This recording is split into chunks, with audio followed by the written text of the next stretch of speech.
Hi, my name is Kyle Kistner. I'm co-founder of bZx and happy to be here at Reimagine 2020.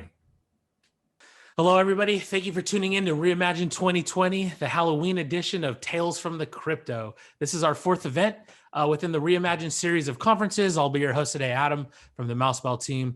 If you've missed out on any of our past three events, feel free to visit the Reimagine 2020 website at ri2020.io for full access to over 150 interviews from some of your favorite projects and individuals in the space.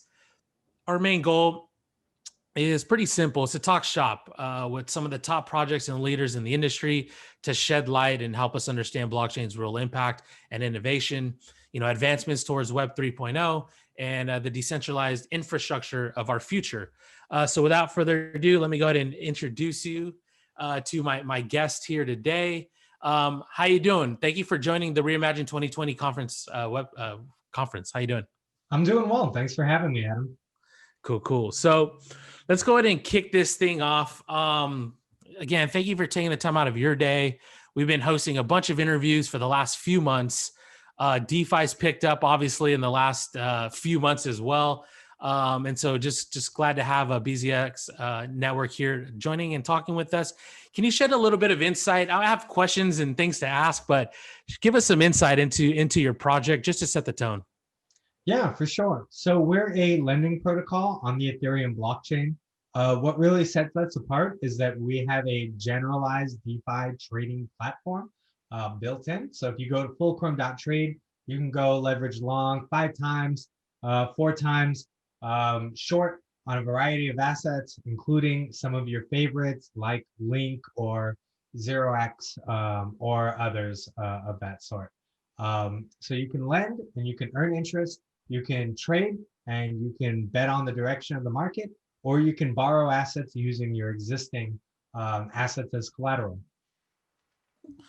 Awesome. That's kind of a lot to take in there. If we have some newbies tuning in, but we'll get into all that jazz shortly.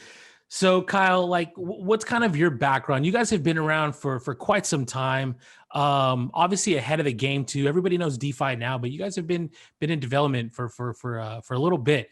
And I know you have kind of an interesting background. I think you have a master's in computational biology. Is that right?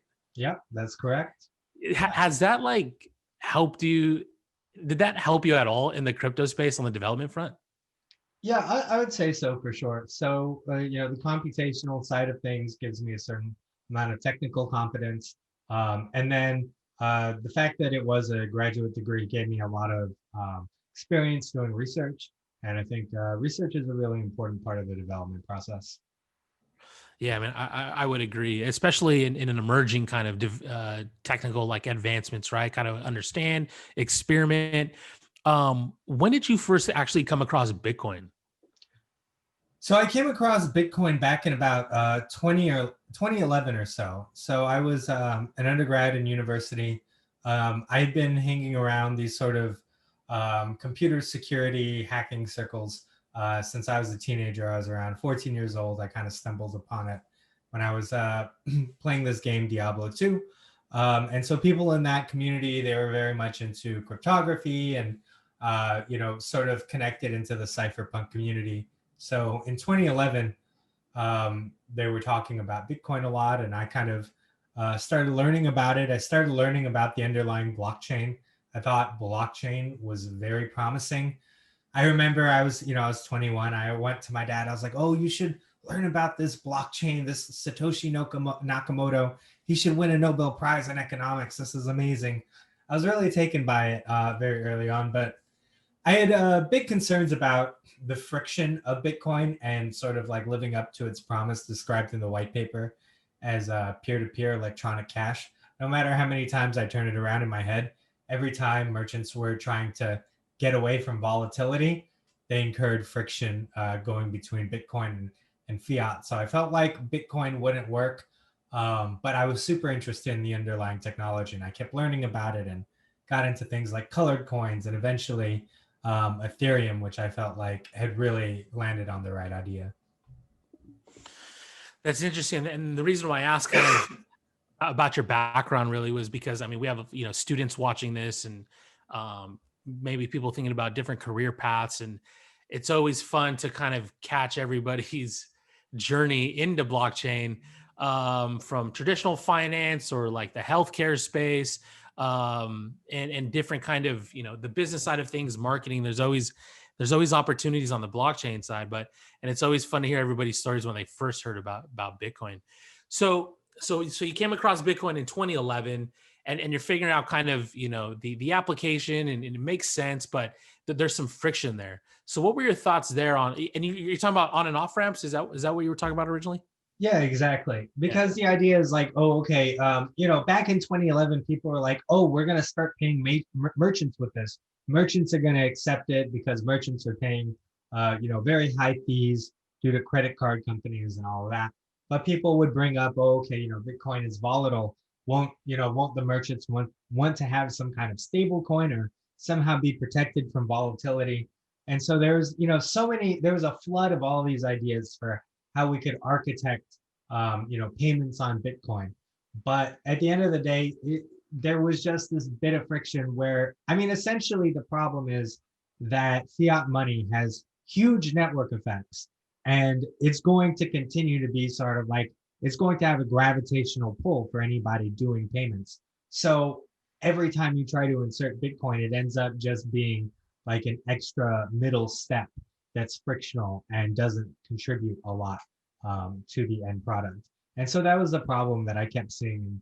I was very excited about, doing other sort of applications, doing sort of financial applications on the blockchain, taking what I saw as like the exchange infrastructure that Bitcoin had and putting it on the blockchain. I saw a future for this. And, at the time, a few years later, I remember looking at Bitfinex and thinking, it was really interesting how they had like 40% APR if you wanted to lend out your stable coins on Bitfinex. And I thought, wow, that's really interesting. If only I could do this in a way that didn't make me have to keep my money on Bitfinex. And I kept wondering, like, how come nobody's doing this? And I searched around and and it just seemed like nobody was doing it. And I remember, many, many months passing. And then finally I was talking to many people about it, just kept asking the question, why isn't anybody doing this? Until eventually, I was talking to my friend Tom Bean, and, he was telling me he really wanted to build something. And I was like, I have this idea, and I just have no clue why nobody is building this out. It seems fairly obvious that this is needed. And, when I told him about it and explained it, he really liked the idea.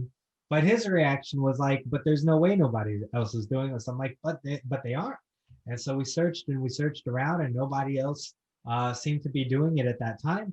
And so we started on our journey. But, little did we know that there were like actually 3 other teams probably asking the same question at that point. They were also asking, why isn't anybody else doing this? So there was like a bunch of teams that wanted to solve the lending problem at the same time.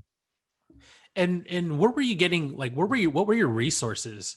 Right. This is so early on, 2011. I came across Bitcoin in 2013. I was at the bank actually, and this guy was buying Bitcoin, $100,000 worth of Bitcoin, and I'm like, "Do you know what you're buying, or like, what is this?" And he's like, it's Bitcoin. My brother-in-law told me to buy it." And his brother-in-law, I think, was like an advisor or something like that. But to drop 100,000 at that point was obviously kind of very bullish, and I hope long-term. And maybe they're sitting off on an island, that they didn't. I don't know, if you're putting in 100 grand, I would assume like you were in there for the long run. I guess fluctuating maybe at 20,000, you might have got out of a position.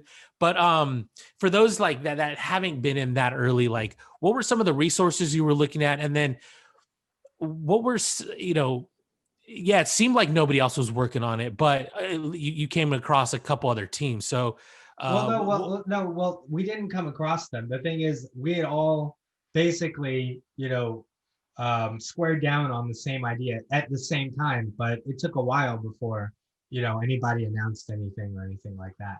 So as we all started, we all had a blank case, but we didn't know that like the field was already crowded, so to speak. Nice.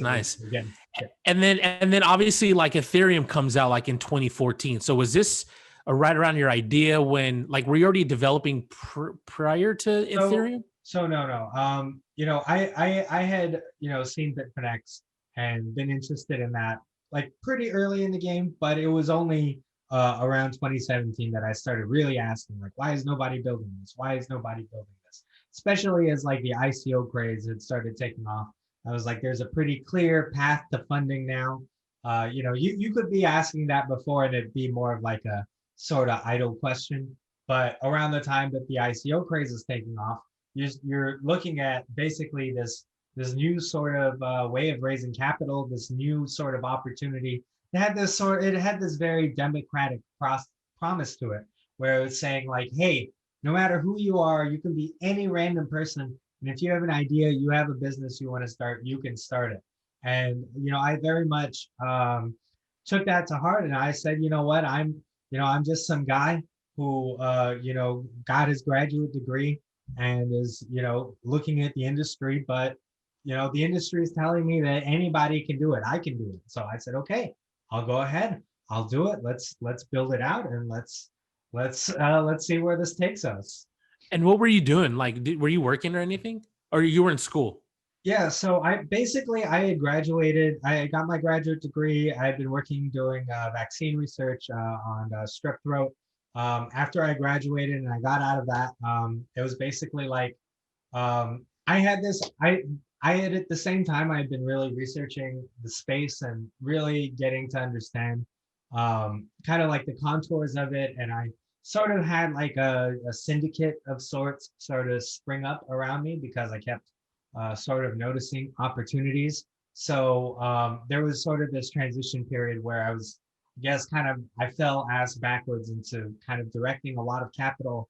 And then from that, I sort of had the capital required to start bZx. It was very lucky, like, it's probably unusual that somebody gets right out of college and can start a business or something like that.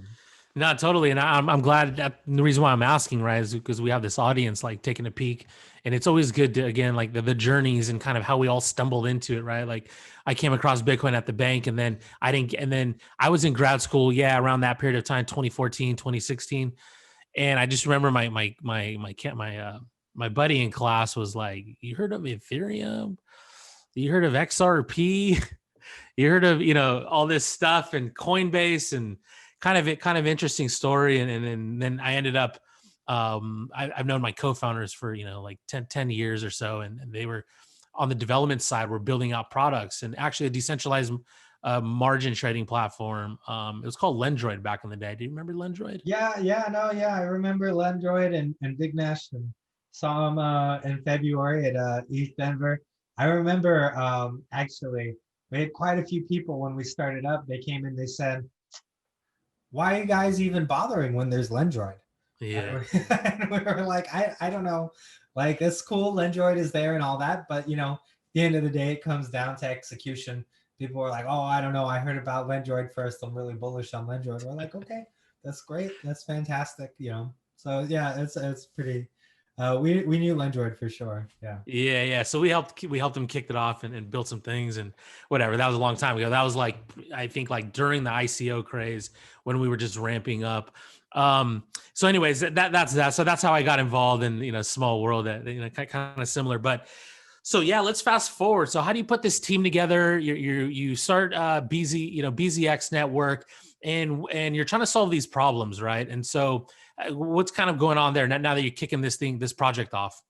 Yeah, it was really tricky to like start staffing from the very beginning, because it really felt like, during this like early mid part of 2017, it's like there were a lot of people who were getting into the industry, but the amount of people with like pre-existing experience who had like really built smart contracts, like had built previous successful projects, was like almost zero, like because the amount of previous successful projects was basically zero.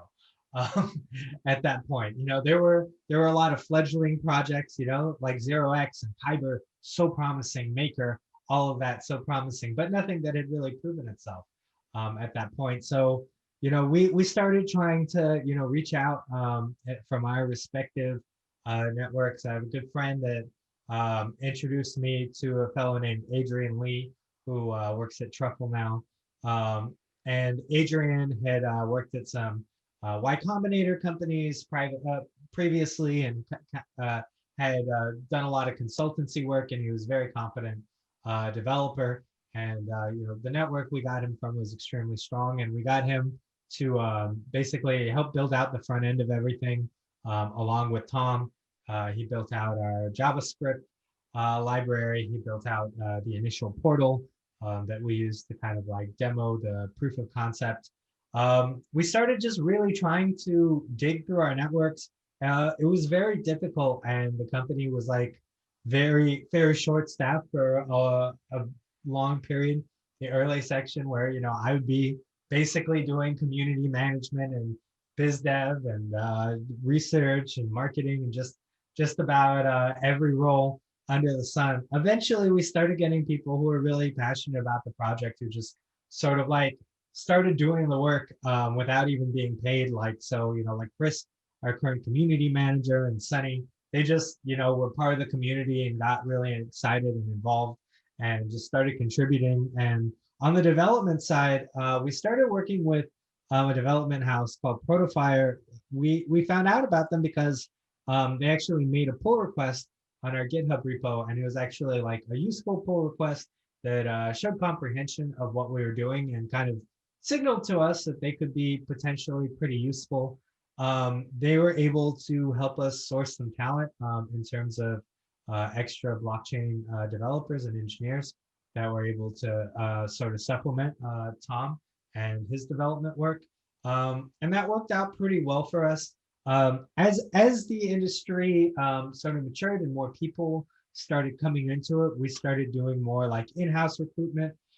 We found like our best hires usually come from people who like approach us first. We tend to get some pretty passionate and talented people from that. So like our marketer Paris, he approached us, and at first we were like, who is this guy with 35,000 Twitter followers who's like has a Wikipedia page and all that? And we got to know him, and we're like, oh, this guy's actually really great. Our latest developer, Kevin, he also approached us, and he's been fantastic. So we've had a lot of success, like basically raising our profile in the industry to the point where we really are attracting talent that wants to work with us. But otherwise, it can be actually very challenging to get the right people. Yeah, and I can imagine. And what would you say from the development standpoint are some of the challenges, right? Like, so now you want to launch this exchange. You're trying to make life better for people to kind of leverage their tokens and all that. Well, how was the development roadmap going on? Like, was it pretty tough trying to build an exchange out? Well, yeah, I would say for sure. There's just a lot of moving pieces to it. It's difficult getting all the data. Sometimes the data isn't already constructed for you. For example, getting data on like the various trading pairs we have for Fulcrum to show on the charting. So there's a lot of moving parts to building out this entire trading platform and getting the order histories that people want, getting all the information that helps people comprehend what happened with their money. So it's been an ongoing process, really. I would say we've been putting years of development, continuous development work into this trading platform, and slowly over time, as we get feedback, we iterate and we improve on it. But yeah, it's definitely a significant source of um, developer time. And you obviously made like a big decision. People think of exchanges, central point of authority, centralization, decentralization. You guys on the spectrum of like 1 to 10 compared to the other exchanges out there in similar platforms or protocols, you're like I think the most decentralized. Yeah. Is that accurate to say? I would say that's pretty accurate. Right now, we do have an admin key active, so full disclosure on that. We're transitioning over to the DAO very shortly.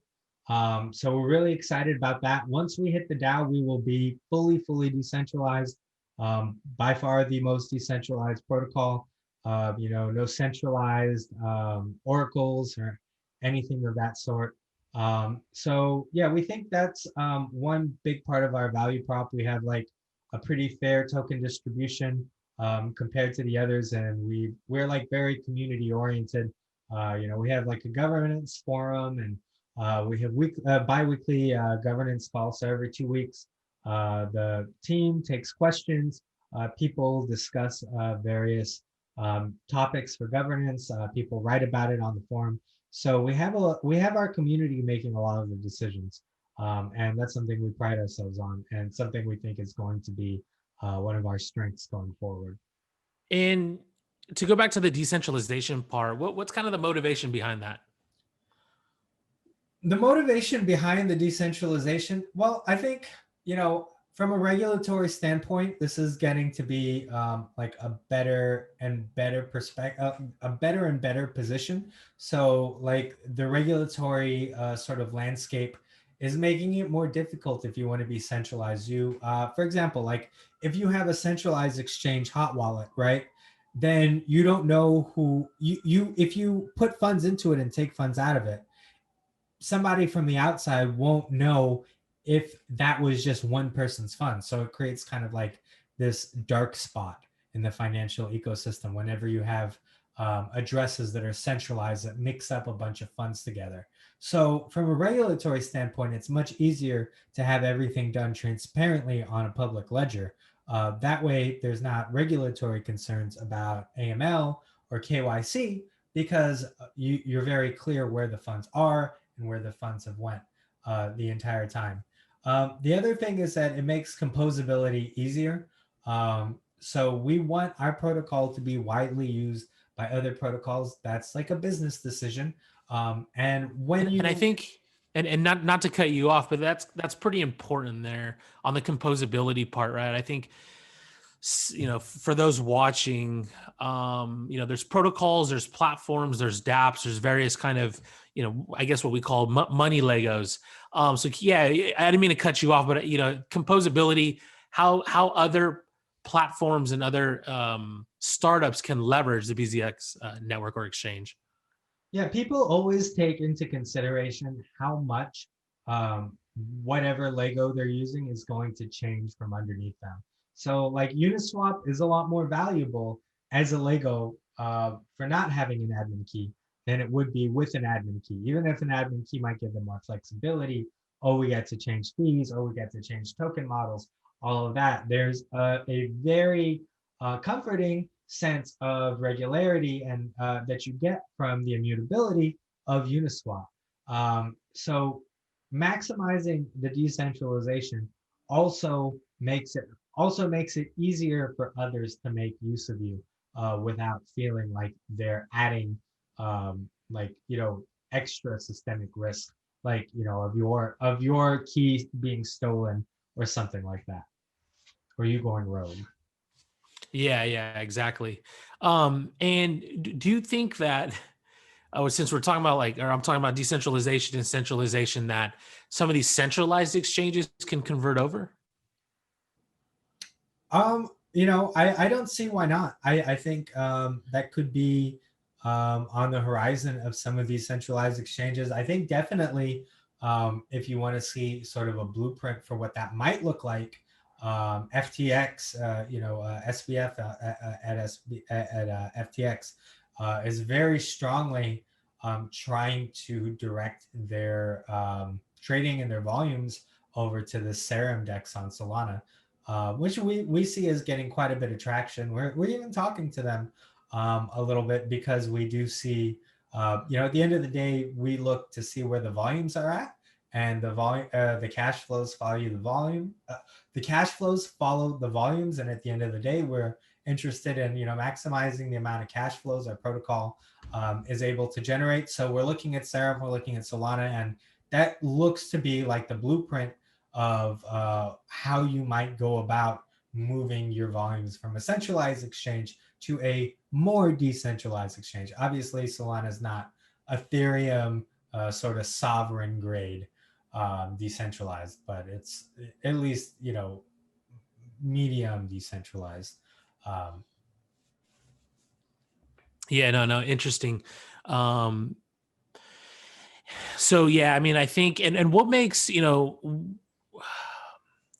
from the scalability, security, what makes kind of bZx network kind of competitive against another centralized exchange? Yeah. So I think like the biggest thing for us is that our user experience is very different from a centralized exchange. So when you want to trade with Fulcrum, right, you go to our site, you hit the amount of leverage, then you put in your quantity and you hit trade and you're done, right? Whereas with the centralized exchange, there's just more friction involved. First, you got to go in. Maybe you don't have an account. Maybe you need to KYC. You go through that whole process. Maybe that takes days. Maybe it takes a few minutes. Maybe it takes a few hours. You deposit your funds. Now you got to wait for confirmations. So you're going to wait, 30 confirmations. Maybe you put down your phone, you come back 20 minutes later, your funds are on the exchange. Hopefully, whatever price movement you were trying to trade is still around. If it is, then at that point you can go ahead and enter into it. And then, when you're done, you can withdraw your funds, you wait for it, pay withdrawal fees, pay deposit fees, all of that. So it's just a very, very different user experience. The DeFi, like the true DeFi layer one user experience just really can't be beat. You come, you put in the transaction, you're done. It's a few seconds. Nothing else comes even close. Which is what you are, and that's why you're referencing a layer one, right? Yes, exactly. And what's the difference of the layer one and the layer two? So something that's like more like layer two would be like DYDX, for example. So they do margin trading, but before you can start margin trading, you have to deposit into their smart contracts, and then they sort of like settle trades on their internal server. So that's one example of sort of like a hybrid structure. I call it like layer 1.5 or something like that. Examples of layer two are what's coming out with Uniswap, what's coming out with Synthetics, as they're moving to optimism, various roll-up based scaling solutions. So, but the big thing, both with like this layer 1.5 or with two, is that you're going to have to do some kind of deposit. You don't get to just do what you want straight away. And then the big disadvantage with going off to layer two. And why is that? And why is that where you have to make the deposit first on anything other than layer one? Right, because it's all settled by their internal servers, and they need to have confirmations and all of that. So you need to actually go through deposit. It has a similar constraints as a centralized exchange with regard to how easily you can just do a transaction. And then with layer two, the issue there is it's not really composable with layer one. So like Uniswap is moving to layer two, right? All of the liquidity there, if we were to say deploy on that layer two with Uniswap, we could make use of the liquidity on that layer two, but we wouldn't be able to make use of it on layer one, where Uniswap has like $1 billion total value locked. So that's a So it's problem. siloed. So it's siloed liquidity. So I'd say that silo liquidity has probably been the biggest thing that's been stopping layer two from taking off. But there's also been a number of like pretty brutal trade-offs where, like maybe something will be very scalable, but then it turns out it's not EVM compatible. It's only good for payments. And then even like Optimism, which I would say is like by far our best EVM compatible scaling solution, even in that case, there's big trade-offs. Like it takes days or weeks to withdraw your funds once you've deposited it, and there's ways you can get around it by the operator of the rollup, sort of like fronting the money or something like that. Could even be dApps built around that. But then again, you like paying friction every time. It's not going to be cheap to have somebody front you significant amounts of money for days or weeks at a time. So would you say then a lot of the user experience in the DeFi space is not necessarily from the front end, but more of the network. Because I mean, we're people think, you know, layer 2 is going to provide scalability and like transaction speed, you know, which I guess you can kind of compare to the CeFi space.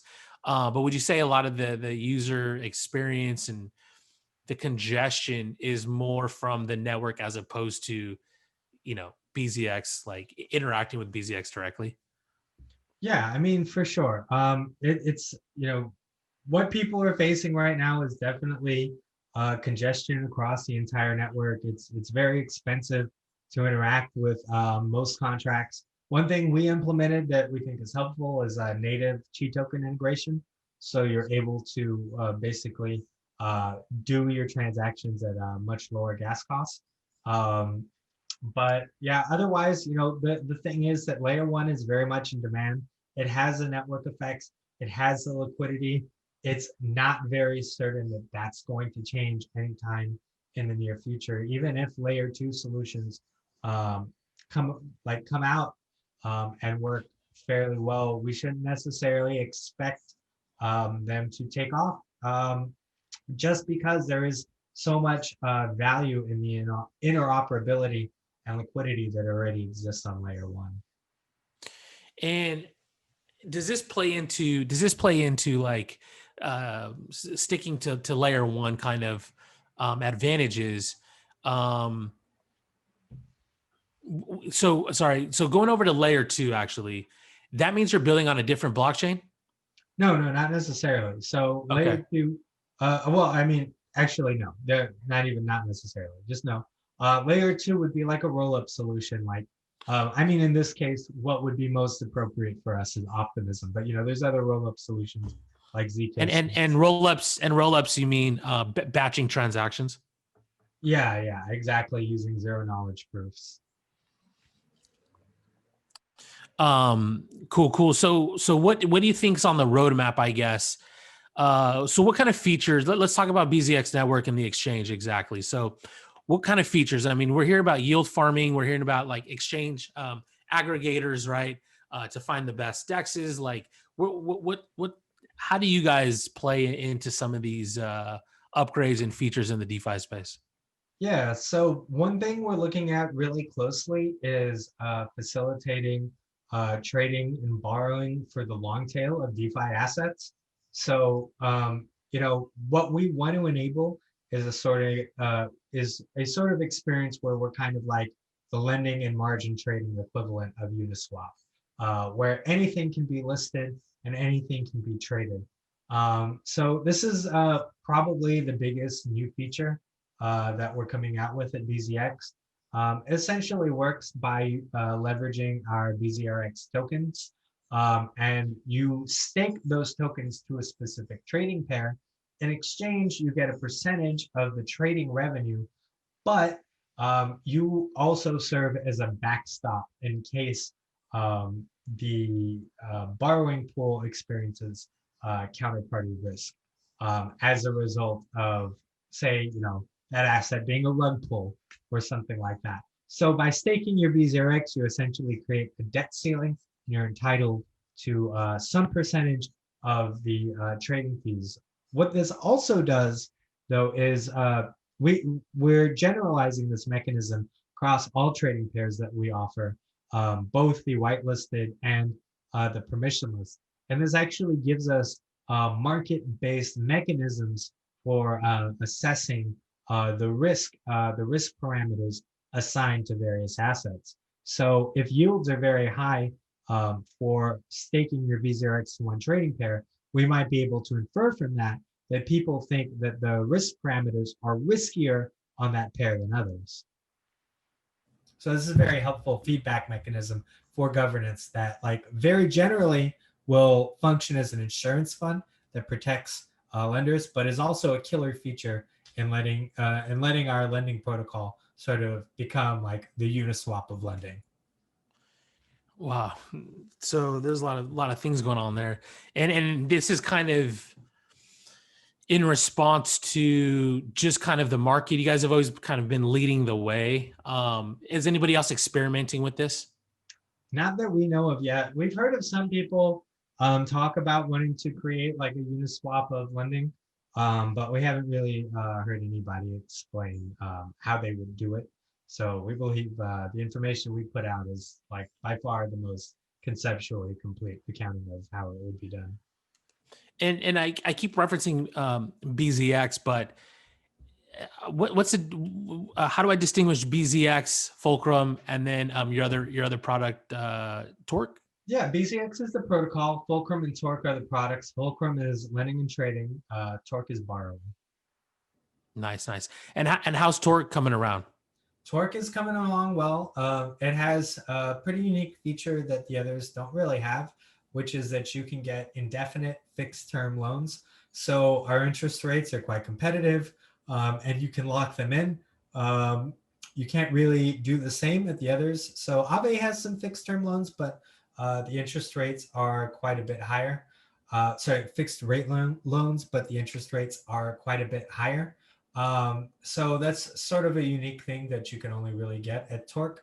And it seems like people are using it, but we definitely would like to see usage pick up even more on that. And what do you think like the target profile is? I'm always curious, even in the DeFi space, lots of money coming in and out. You guys are, been pretty successful for the last, 3 years, right? Had some bumps in the road, but like are these like crypto rich and fiat poor type profile, or like Yeah. who's leveraging kind of, That's the borrowers. The borrowers are crypto rich, fiat poor for sure. The traders are basically just traders, traders. Yeah. Traders who like DeFi and tend to be very bullish on it. I would say, judging by like the ratio of short and longs on our platform versus like Binance or other platforms, where there's a ratio of long and shorts, like by far, people who use Fulcrum are very bullish on DeFi, tend to go long. No, that's cool. And then like you're talking about traders. So I mean, like, and we've kind of just we touched about everything, kind of scalability. So it seems, I mean, at one point it was like traders didn't want to go to dexes. There wasn't volume, scalability issues and all that. So, have these new features and stuff kind of accommodated them and kind of made traders happy to be able to operate? And then two, how does this play into like institutions eventually coming in? Is it institutional grade? So in terms of traders coming to DeFi, what I would actually say is that like traders always like DeFi a little bit. It was very niche for a while. Some people like really prioritize that user experience. So I know I was one of them. I'm a person that, has been trading on DEXs since Ether Delta. And basically like, I rather trade on Ether Delta than Binance or anything else centralized, even if Ether Delta is like a horrible experience, on net. But, as more of these sort of traders got attracted, it started building liquidity as more applications started getting built in. It started getting more users, more activity. It just started being more convenient. And we reached a sort of tipping point where the trading fees that they were bringing in was enough to attract a good amount of liquidity. And that liquidity allowed the slippage to finally get put under control to service sort of like the more people who fall under the average like crypto user sort of volumes. So as we sort of reached that tipping point and the slippage started getting to the place that it was, like you could start doing like $20,000-$30,000 trades without eating tons of slippage. That's when I think we started to see this real switch over from CeFi to DeFi. And I think that's what's been sort of driving that. But like the snowball has been rolling very slowly. Slippage has been improving for, over a year now, or a year and a half now, just very slowly. And we're sort of seeing that come to roost. And slippage refers to your buy or sell kind of order, not executing. Yeah. Not executing. When you thought you're going to get your price. Mm-hmm. Because I know, being out here in San Francisco, I remember that was kind of the talk everywhere, right? But when I was going to these meetups and stuff, and people talking about dexes and they'll never survive because X, Y, and Z, like we just talked about, some of the issues. It seems like those have been tackled now pretty quickly in the last, I don't know, 18 to 24 months. Yeah. With regard to institutions, I don't really worry about institutions, or to be honest, think very hard about them. I think like they've not been really relevant to where we've gotten as a company, and they don't appear to be extremely relevant to where we're going in the immediate future. People have been talking, oh, the institutions are coming, but it's not clear that it totally matters. We can do this without the institutions. We certainly don't need them. There's some places that they have been useful, particularly I would say, handling big liquidations.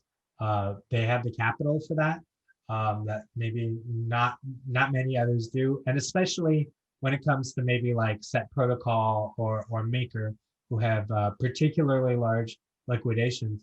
But otherwise, I would say institutions are, you know, maybe useful for market making, market making. I mean, we have plenty of really great DeFi market makers.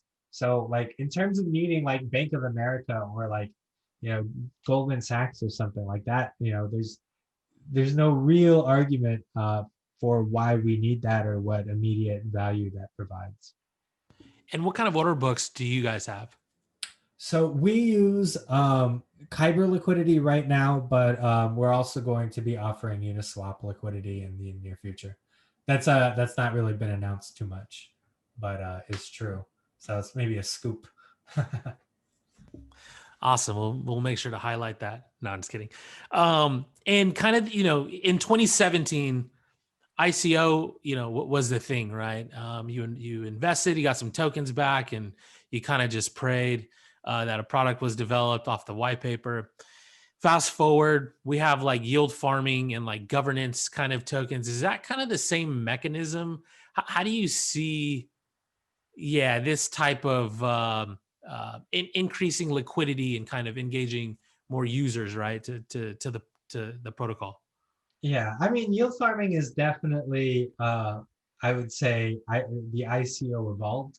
At the end of the day, if you want to take a microscope to it, it's a decentralized. It's really a decentralized ICO, because essentially what you have in this case is you have a bunch of users paying fees to a protocol, and at the end of that, they have a bunch of tokens. So they gave money out, and then they have tokens at the end.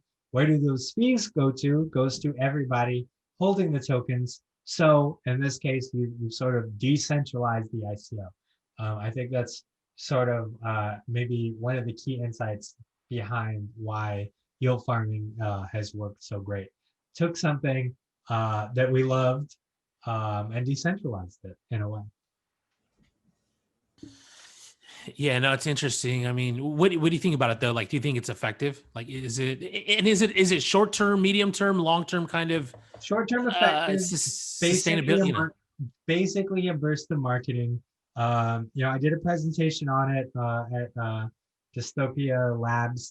They had a Liquidity 2020 summit. Did a presentation on it where I sort of went over the major yield farming programs, kind of looked at how that affected their total value lock, looked at how that affected their token price, and sort of the big takeaway that I had was sort of that the yield farming seems to be very effective upfront, and then the effectiveness of it seems to be severely curtailed after that initial burst. So it seems consistent with yield farming being essentially a marketing tool.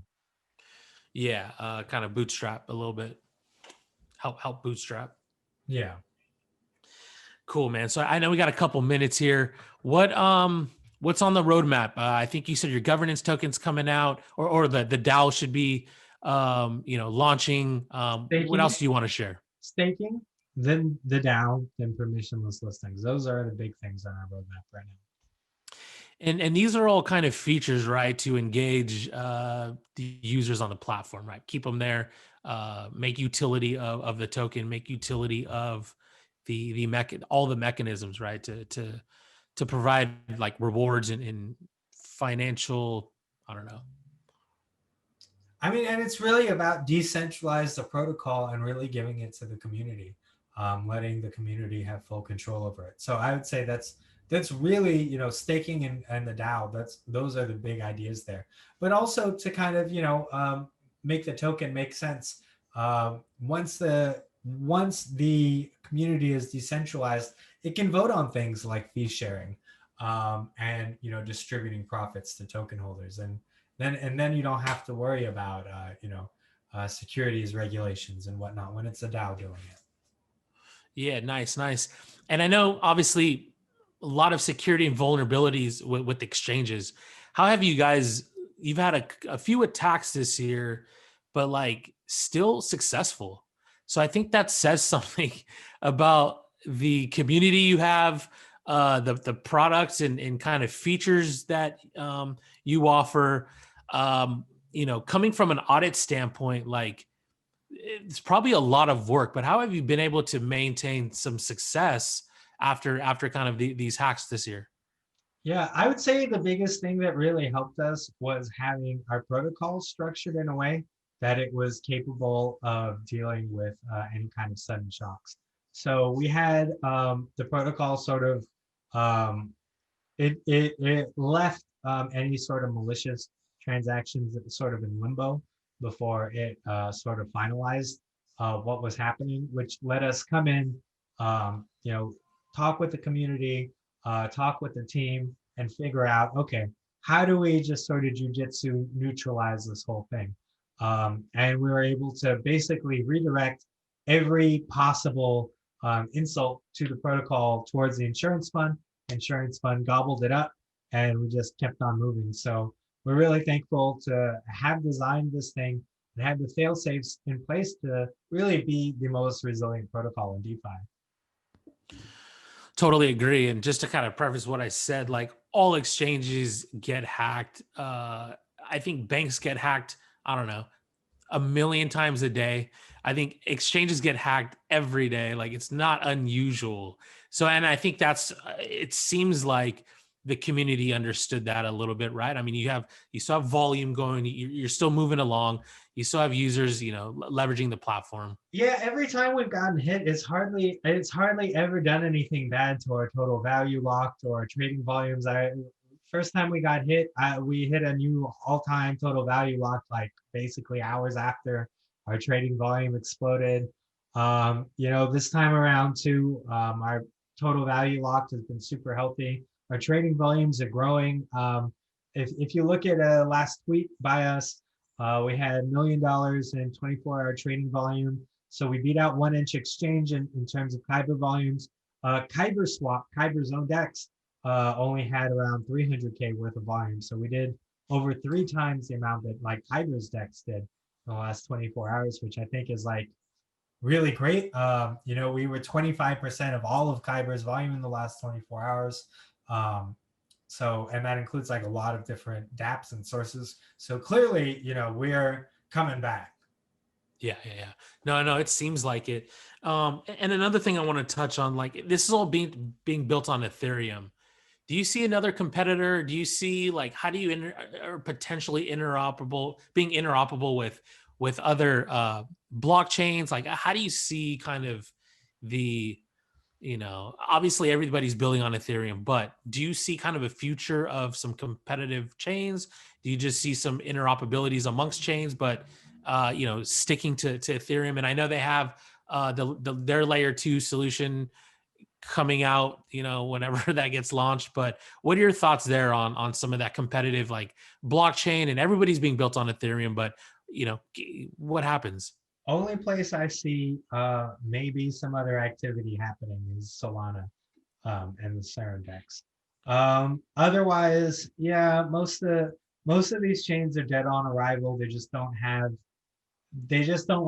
what it takes to build the network effects. They might have good developers, they might have good technical ideas, but at the end of the day, like there's very few people who would be capable of making a chain that can sort of survive the network effects of Ethereum. Uh, those few How do you think people, how do you think Ethereum did it in the sense of well, they were the first, right? First mover advantage. but like but that always helps definitely, but I also feel like you could definitely fall off with somebody else just saying like, oh, I could do it better, and like maybe you have to be quickly behind Ethereum totally, but I hear what you're saying. They're definitely first mover advantage there. It's the um developer tools. They yeah. like had a really clear, far lead on developer tools, and they're like before anybody even woke up, like EOS or something like that, who was like even semi-serious. It was like Ethereum was already so far out that even with billions of dollars, there's nothing really convincing coming out from most competitors. So there's like maybe two people who could maybe turn the tide, and that'd be like CZ of Binance, um, with something like Binance Chain, which I think is honestly been a failure in my book, and just has not attracted the right talent, or the level of quality of talent that's really needed. And then the other is like Sam at FTX. I think that those are the two people who could do it, and it kind of seems like Sam is being more successful at making that happen than CZ. Do you talk to a lot of these other, like I met Sam here in the city. I know he's, from nearby. Like, do you talk to these other protocols and projects in the space? Keep tabs? Yeah, I mean, we talk to everybody. We're pretty connected with just about every team out there. I talked to Sam recently, and we talked to his team at Serum. We talked to Binance. We talked to everybody. Everybody is, it's on our like Telegram groups or whatever. We have a billion of them. We've been around for 3 years, so we just Yeah, we just chat with them. We chat with everyone. We meet them at conferences and all of that. So we're pretty plugged in. Yeah. totally. And do you see yourself like, or being able to host other, again, like other tokens from other chains, or no, like wraps and like, other. Yeah, I mean, we've talked to people about that. Like, so we're part of the WBTC DAO and consortium. So I mean, I think that's one example of something like that. And we've talked to others who are looking to build that sort of DAO or that sort of structure. So we talked to XRP about Wrapped XRP, and we did quite a bit of chatting with them about maybe enabling capabilities for their token. So we're generally very open to working with wrap tokens and all of that, and even What are some of the getting challenges, or what's some of the feedback or challenges from at a high level from those discussions? Like, yeah, let's do it. Now's not the time, or like, because it's very tribalist, right? Like, we have all these, like you said, siloed. but yeah, I remember the Ripple guys. They went over some big snag that they would have had, and I was really surprised they weren't able to get over it with all their money. But yeah, honestly, it's been like a hot minute, and I forget exactly what their whole issue was. I mean, with WBTC, like the big thing is just like the friction and like minting it, and oh, you have to be a merchant and KYC, and just sort of like flipping it back and forth between being Bitcoin and wrap Bitcoin is like not easy. Yeah, Generally, you have to go buy it from somewhere and pay trading fees, and so like despite that, wrap Bitcoin has done really, really well. I'm yeah, not incredibly bullish on its future compared to solutions like Ren. Basically, I think secure multi-party computation based cross-chain swap methods are going to be the dominant form of moving between chains. So would you say it's a technical barrier or like a decision So interest? regulatory barrier for wrap tokens, and then it's a technical barrier that's really just made it take so long for the SMPC methods to bring us cross-chain exchange. Yeah, yeah, yeah. No, this was a great discussion. We've been on here for like close to an hour, man. Well, it's been really great talking to you, Adam. I appreciate you having me on the show. Yeah, yeah, for sure. So we'll kind of go ahead and wrap this up. any kind of last minute words, anything to some students out there, like any resources they should tap into, any books that you read that were helpful? You know, what I would say, if I was a student that was looking to get into the space, read all the white papers, go to the hackathons, participate in the hackathons, build, make connections. That's what I would do. Definitely. I would say that it's a community thing. It's very engaged. Get out and get out, maybe not even physically, really. Like I used to go to meetups 3-4 times a week, but get out in terms of joining groups, forums. Like you said, read all the white papers. Meet Those are people, helpful. meet people, network, and really like move somewhere where people are building. Is another thing I would say. You know, being in San Francisco or at least on the West Coast or something like that, super helpful. Yeah. If you want to meet investors and all of that, that's what I would say. Move to San Francisco and start doing hackathons and read your white papers. Exactly. Take your vitamins, eat your veggies, read the white papers. Yeah. Yep. No, totally, man. We offer prizes and we judge hackathons, and I'm working with helping mentor like some projects in the Hedera space and like the Stellar space, and just supporting them in any which way possible. But the hackathons is kind of where it's at, and even from our end, like anybody hosting hackathons, I'm always telling them like, well, one prize that I offer is like a prize is challenge is to, if they win it, we incubate them for like 30 days, like Nice. just work with them, only because like you said, like how do we turn these projects into kind of maybe some businesses, right? Sustainable kind of businesses, and so they just don't get some money and call it a day. And it's not But a terrible idea to join an incubator or an accelerator. I will say, they just like rip you limb from limb, taking your equity and all that, but can really be worth it if you don't have a very established network. Being able to piggyback off of somebody's network is huge. Exactly. We're pretty fair on our end. But cool, man. Now, Kyle, appreciate your time. Looking forward to chatting with you again. We're going to be doing this every month. So hopefully we can get somebody else from your team to kind of come and give us some updates and their perspectives. It's been a great discussion, listening from your journey at the beginning and kind of where you're at now, and the trials and tribulations, and you guys are doing pretty well. So I'm glad to see that. Well, thanks so much, Adam. Where can people find you or learn more about bZx Network? Yeah, come to bZx.network. Check out our Telegram or our Discord. We're always in there answering questions from the community. Check out Fulcrum.trade or Torque.loans if you want to use our apps.